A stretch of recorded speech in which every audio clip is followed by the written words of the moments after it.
Welcome to Godseeker. This is Elizabeth Fulgaro. The current message, Me First. I was raised in a me world. Oh, my parents were some of the kindest, most generous people you would ever meet. But the culture which surrounded me and which oriented my thoughts contained within it this focus, me first.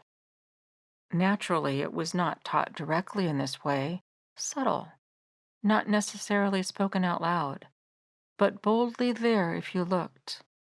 True to how cultures work, some of society's most vital messages are not taught at all. It's the way people live that imparts the message. It's how priorities are set and talked about.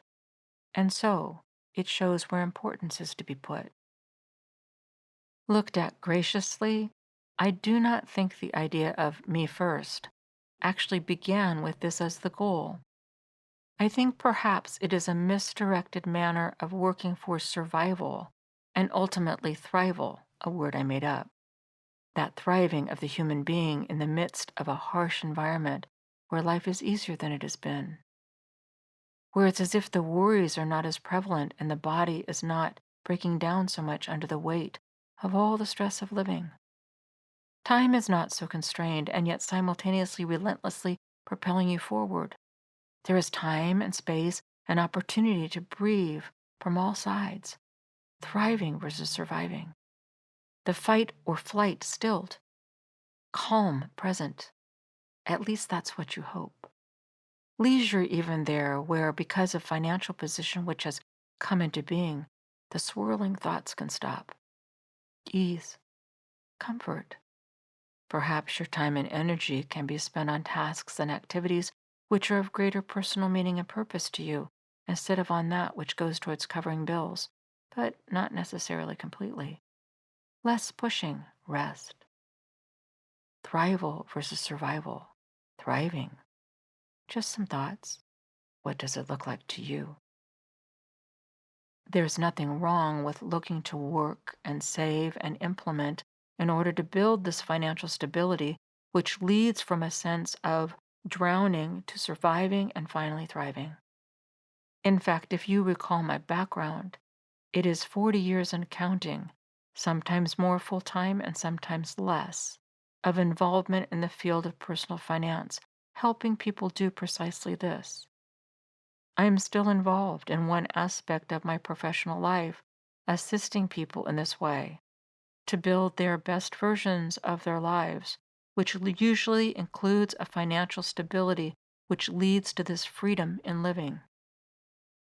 But here once again, what I am referring to are heart issues, the manner of approach under the surface, the true motivation and fuel, issues of the heart and attitudes and mindsets regarding how we go about life.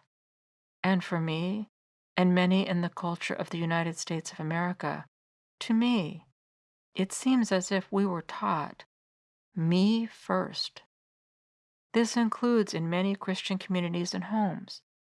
It is part of the mixture which happens, where the way of life Jesus actually brought, modeled, and taught gets muddled by the culture in which it seeks to blossom and bear fruit, and the boundaries between what is like Jesus and what is not become blurred by the societal subliminal messages. See if you agree. There is a need to survive. This is clear. It is one of our most basic needs, and this is mirrored by our instincts. Well-meaning teachers, advisors, and family members teach and preach to go out there, get the education, get the job, and work for the promotion. Work for the raise and income. Make sure you get it first. Build your empire. There is nothing wrong with working towards becoming self-supporting, towards surviving for more and even thriving. Do you hear me yet? These skills, this way of living, is actually vital to the health of the overall community, to all of us together. Yet within the culture of the United States of America, the message to get some tends to be communicated in a way you are told it's all about you. You need to build for you, to look for yourself and for yourself. And the way of pursuing this is grounded on a me first mindset, often with an obliviousness to the ones next to us. Now, this is the dilemma. In sharing this with you, I am not proposing one society defined ism over another. Capitalism, socialism, whatever ism. I am simply sharing what I am learning. How I was raised, and you might have been too, contains an underlying message in the how recommended, which may not look like Jesus. I am not looking for or promoting any human made system.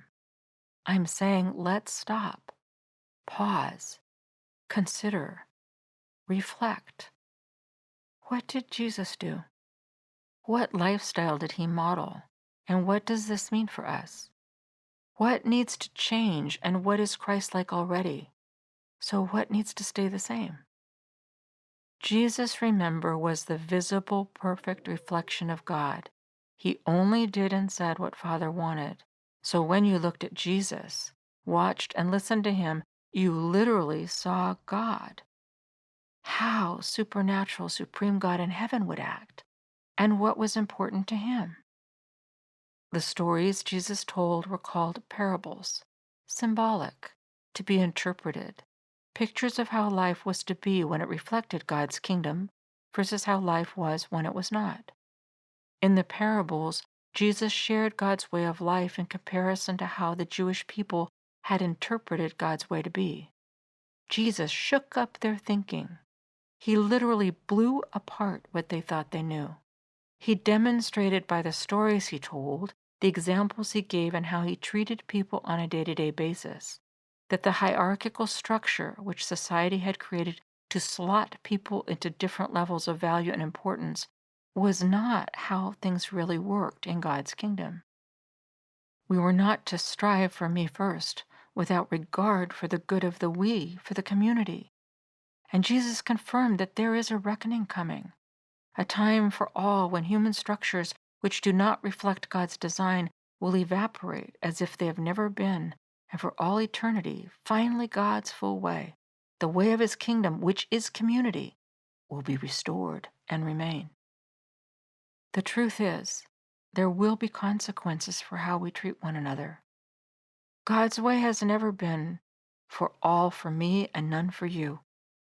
Not me first, but for all of us in this together. Jesus tells a parable of two men, one who in life had been a rich man, and the other his poor neighbor. In the Gospel of St. Luke, chapter 16, verses 19 through 26. There was a certain rich man who habitually clothed himself in purple and fine linen, and reveled and feasted and made merry in splendor every day. And at his gate there was carelessly dropped down and left a certain utterly destitute man named Lazarus, reduced to begging alms and covered with ulcerated sores. He eagerly desired to be satisfied with what fell from the rich man's table. Moreover, the dogs even came and licked his sores. And it occurred that the man reduced to begging died, and was carried by the angels to Abraham's bosom. The rich man also died and was buried. And in Hades, the realm of the dead, being in torment, he lifted up his eyes and saw Abraham far away and Lazarus in his bosom.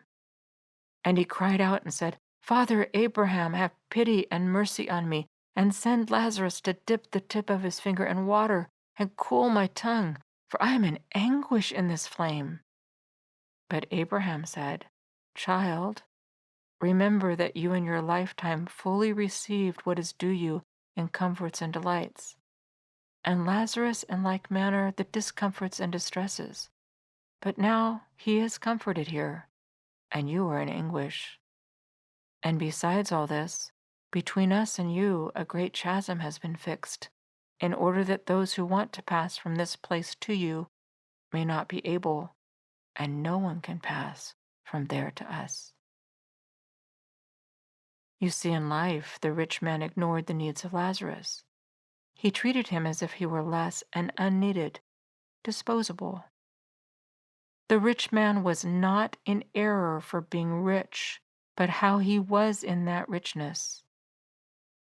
Driven by human wrong motives of self pursuit and elevation of self for self benefit, not counting the needs of others as part of his responsibility and worthy of his attention, because God created us to be there for one another, to be connected, caring, concerned, active in positive, beneficial ways, the way he is, according to his will. This particular Lazarus was not treated according to the will of God. In the end, the human me first way, which is not God's reality, could not remain. God's eternal design took over, as it always will. God's order was restored. Thus, for me, the revelation ever coming clearer that me first does not mirror my Savior and Lord at all.